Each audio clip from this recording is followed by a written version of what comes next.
जी, कल शाम हमारे पास नारायणगढ़ के पास लगते गांव डेरा से सूचना मिली कि एक रघुवीर सिंह किसान के घर के अंदर शाम 4 बजे एक सांबर, जो कि हिरन की प्रजाति होती है, वो घर के अंदर घुस गया है और कमरे के अंदर बैठा है। जैसे ही हमें सूचना मिली, हमारी रेस्क्यू टीम अंबाला से रेस्क्यू का सामान लेकर गांव डेरा में पहुंची और पहुंचकर हमने देखा लोगों की भीड़ एकत्रित थी और सारे गांव वाले और बच्चे वहां पर खड़े थे। तो सबसे पहले हमने वहां जाकर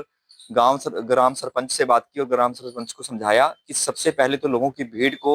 साइड किया जाए, क्योंकि रेस्क्यू के दौरान ये वन्य प्राणी हमेशा इंसानों से डरते हैं। और हमें सबसे बड़ी चुनौती हमारे सामने ये थी कि उस वन्य प्राणी को सुरक्षित रेस्क्यू करना बिना किसी चोट पहुंचाए, क्योंकि जिस समय इनको रेस्क्यू करते हैं तो ये कई बार डर के कारण ये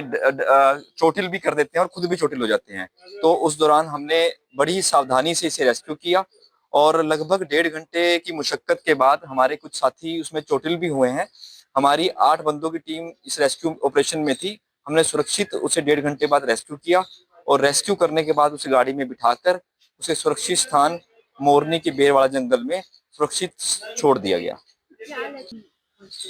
जी बिल्कुल, आपने बहुत ही अच्छा सवाल किया है। मैं आपकी मीडिया के माध्यम से बताना चाहता हूँ कि जब से जंगलों के अंदर मानव हस्तक्षेप बढ़ा है, जंगलों के अंदर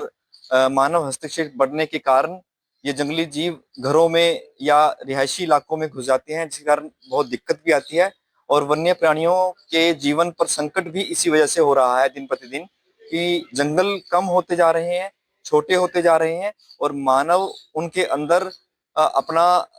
हस्तक्षेप कर रहे हैं। तब कारण ये रिहायशी इलाकों में आए दिन ऐसी घटनाएं होती हैं, जिसके कारण इनका जीवन तो संकट में पड़ता ही है और लोगों को भी दुर्घटना में शिकार होना पड़ता है। जी बिल्कुल, हमें